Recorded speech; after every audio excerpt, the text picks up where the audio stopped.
Hello again, everybody. Welcome to another episode of the Tigers Baseball Podcast. I am your host, Chris Schulte, and I am happy to report that the Tigers have a winning streak. Oh my goodness, stop the presses. They've actually made it to double-digit wins. They are 12-23 now through 35 games. 13-23 now through 36 games. Didn't want to short them a win because Lord knows they need everyone they can get. After dropping 4 of 5 to Oakland, they went out and swept the Orioles and then took 1 from the Rays tonight. Look, I almost... If it hadn't been for the sweep of the Orioles... and the fact that they dropped 2 out of 3 to LA and they got swept by the Twins. And they dropped 2 out of 3 to the White Sox and they dropped 2 out of 3 to the Yankees. I would honestly basically change the names and edit this an episode of last year's podcast where I basically said that the Tigers played at the level of their competition. Because watching what they did against Frankie Montas on Tuesday, you were reminded of why fans had so much faith in this team. And they still could. Look, how many of you remember Minnesota in 2006?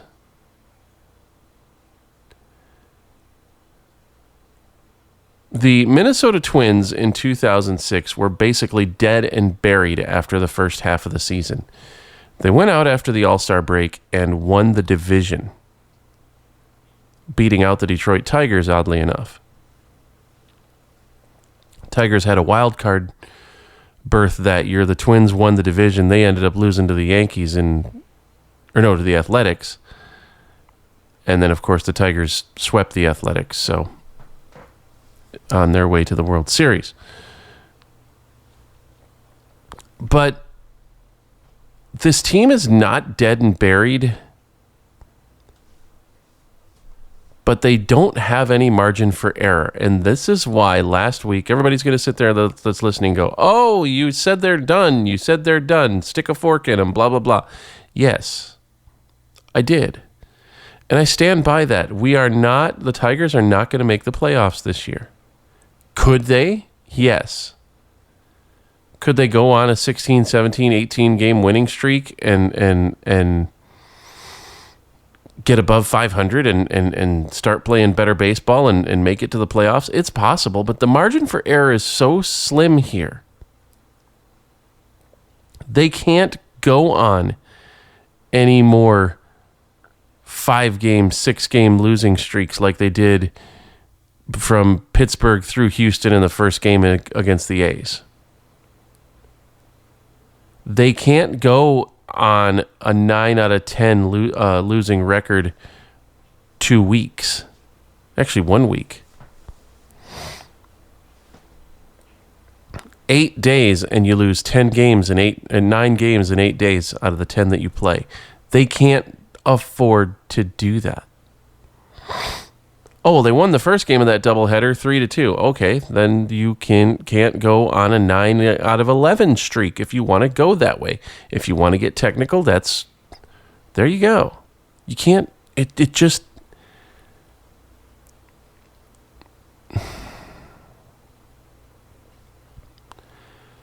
It's not good for your team to do that. It's really not. So the Tigers can't.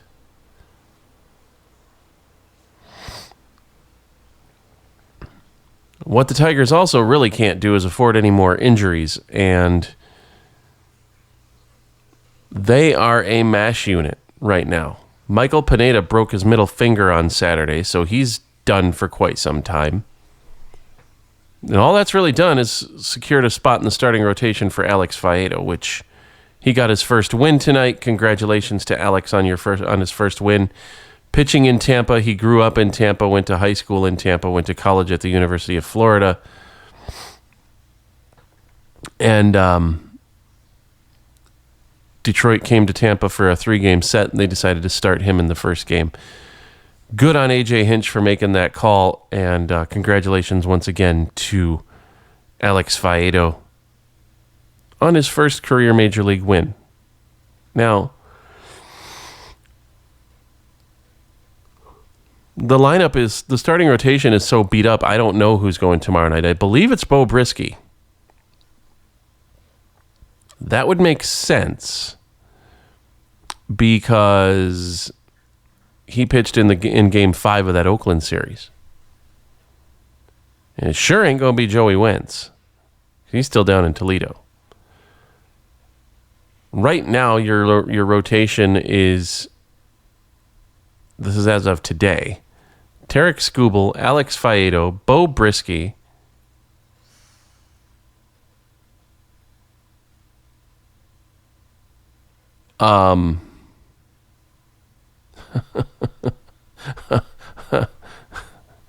Eduardo Rodriguez, and who knows?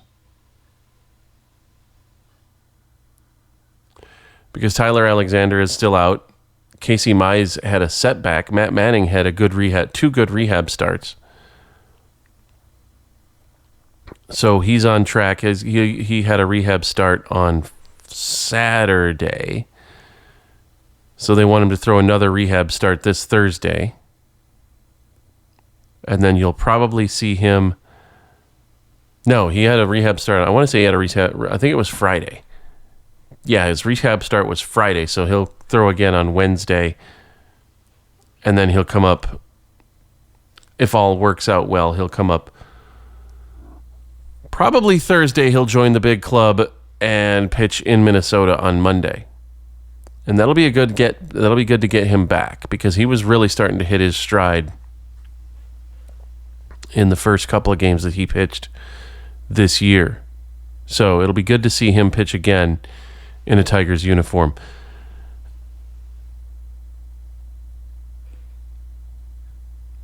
We also lost Austin Meadows. He's had an inner ear infection since the Houston series, and Victor Reyes tore his other quad yesterday. He just got reactivated from the injured list because of a quad injury, and he injured his other quad yesterday in his first at bat. So as a result of that, Daz Cameron is going to get called up from Toledo tonight. He'll start in probably right field tomorrow. Although with the way Willie Castro's been playing left field, you never know. They may start Castro in left and Cameron in center and Grossman in right. It's just, who knows?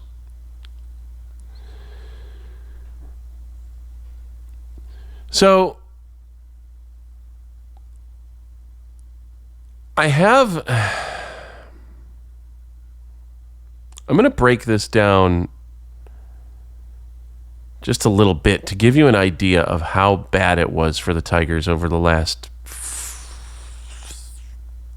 23 games. Now, tonight's an exception. They beat the Rays tonight 3-2. So if you want to go the last 24 games, they've scored 54 runs in the last 24 games. But Tampa has a really good pitching staff.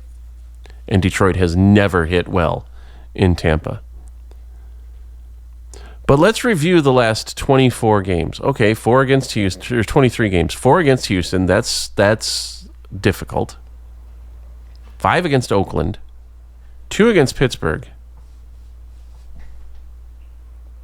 Okay.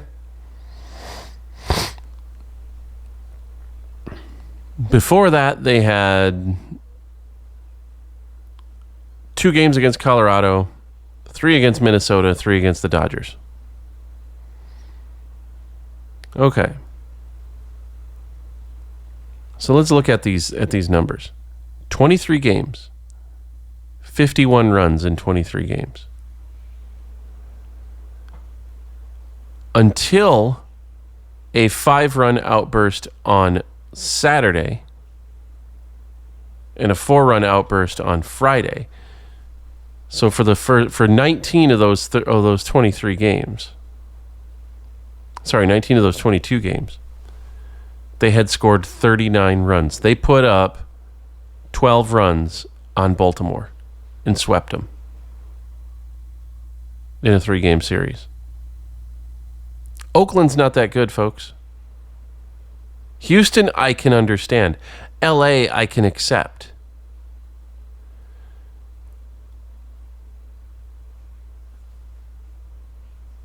But Colorado? You score 13 against Colorado in the first game of a doubleheader, and then you only score 5 in the next 2 games? Sorry, 4 in the next 2 games.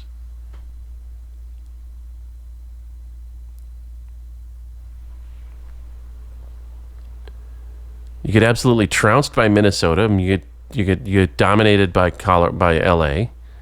You come home. You only score 5 runs against Pittsburgh in 2 games. Pittsburgh isn't that good. Okay, you scored 6 runs against Houston in 4 games. So that's...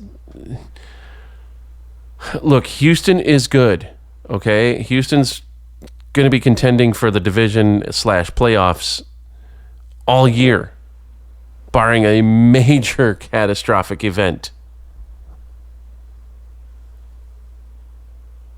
Like maybe Jim Crane gets a hold of the GM and says, hey, I understand I'm paying Justin Verlander $25 million this year. I don't want to do that anymore. Trade deadline's coming up. Let's get rid of him and get a few prospects for him. Oh, and while you're at it, let's get rid of Jose Altuve as well, and Yordan Alvarez, and that Michael Brantley guy. He's old. We don't need him anymore. Let's get rid of him too. Oh yeah, Yuli Gurriel. He's let's just take all of these guys who are either A, paying a ton of money to, or B, who are associated with the sign stealing scandal. Alex Bregman, all of these guys. And let's trade them all. Get some good young prospects here and start over. Because I don't really want to pay the money that we're paying to Verlander. And I don't want to have to pay the money that I'm going to have to pay to Bregman and to Altuve, and I'm done paying these high contracts, and so we're just going to do that, and we're going to rest on the fact that we won the World Series in 2017. I don't see that happening, and rightfully so. So I get Houston. I don't get and I can't accept Pittsburgh. I don't get and I can't accept Oakland, especially when you hang a 6 spot on them in Frankie Montas's start. You're going to tell me Zach Logue is better than Frankie Montas?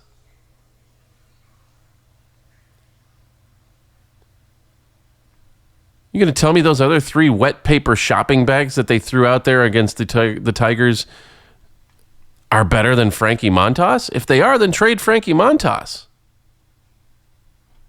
Give him his outright release. Do something, because he's holding you guys back. We know that ain't going to happen. We know what the deal is here.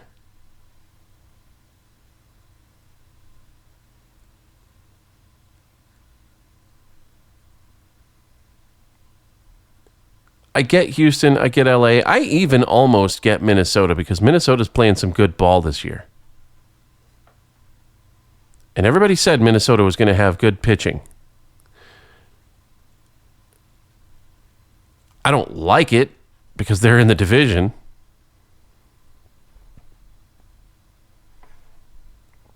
But I can deal with it. It might take me a couple of 6-packs, but I can deal with it. I can't abide losing 4 out of 5 to Oakland as a Tigers fan.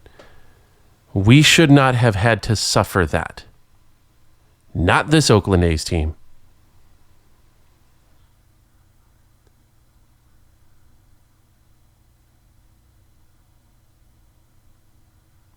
Down 3-0 in the bottom of the 8th. Sorry, the bottom of the 7th. No, bottom of the fifth. Down 3-0. You come back and you tie it at 3 in 2 innings, including Miguel Cabrera's 602nd double after a Jeimer Candelario triple. And then in the 8th, you give up a two-run homer. Michael Fulmer gives up a 2-run homer. And there's your game. Now, it wouldn't have made that much of a difference from the standpoint of Detroit only won 1 game in that series. So it wouldn't have changed the look of the series from the standpoint of we would have still lost the series. But losing 3-2 versus 4-1 is just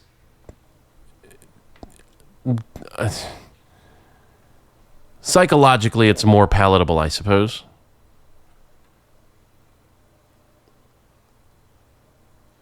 And you never know what winning those last 2 games would have done for Detroit, for their psyche, for their offense, for that matter.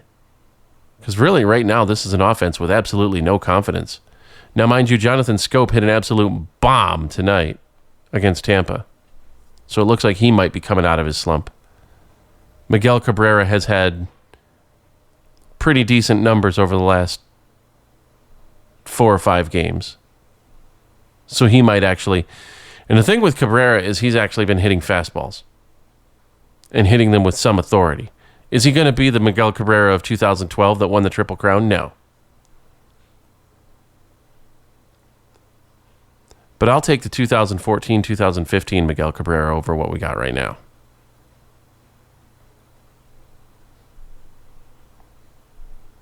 Will I see that? I don't think so. Probably somewhere in between.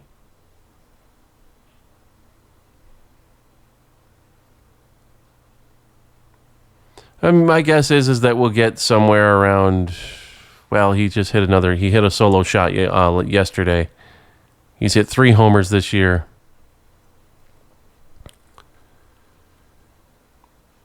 We'll probably get 12 homers from him this year and 80 runs batted in.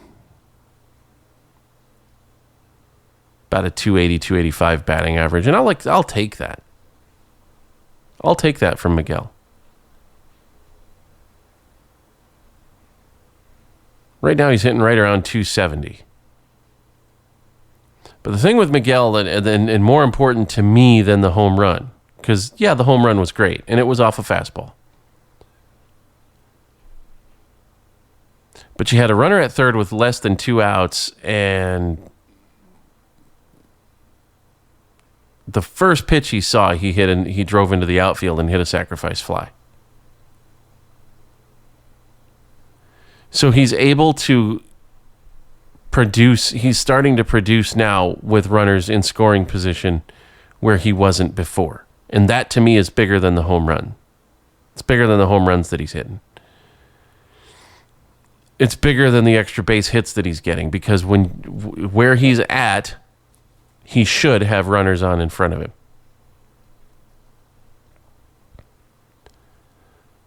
Now, it's up to Robbie Grossman and Javi Baez to do something about that and to be those runners in front of him, and Austin Meadows when he comes back. But at this point, the sacrifice fly to me that he hit yesterday looked a lot nicer than the home run that he hit.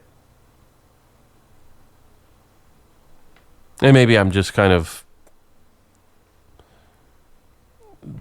talking out of my head, but that's just the way it is for me. That's the way it seems for me that it needs to be, is that RBI machine mentality that he had before is back, and that makes me feel good. So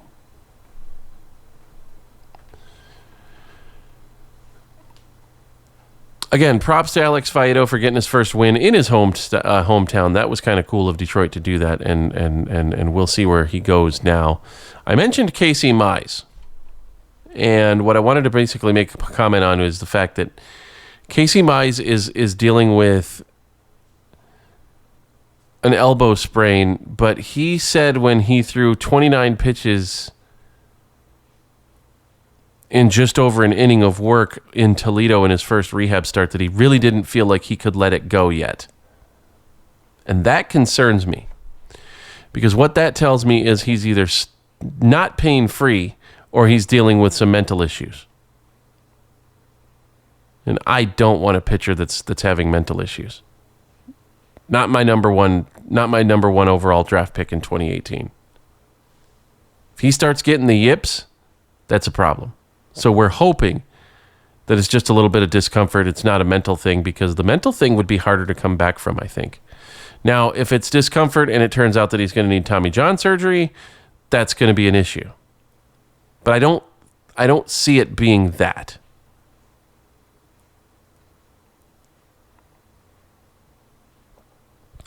As I said, Matt Manning looked good in his two rehab starts so far. He's really started to throw. He's throwing strikes, which is good. It's exactly what we want as Tigers fans. With that, I'm going to go ahead and put an end to this podcast. I really appreciate everybody for listening. If you want to, please tell your friends and check us out on our YouTube channel. If we can get to 100 subscribers on the YouTube channel, then we can actually set it up as a custom URL. I would appreciate it if we could do that. Thanks to Anchor for distributing the podcast on Apple Podcasts, Google Play, and all the other podcasting platforms out there. If you want to get in touch with the show, you can at Podcast Tigers on Twitter. You can also email us, tigersbaseballpodcast@gmail.com. I want to thank everybody for listening, and we will see you next week. Go Tigers.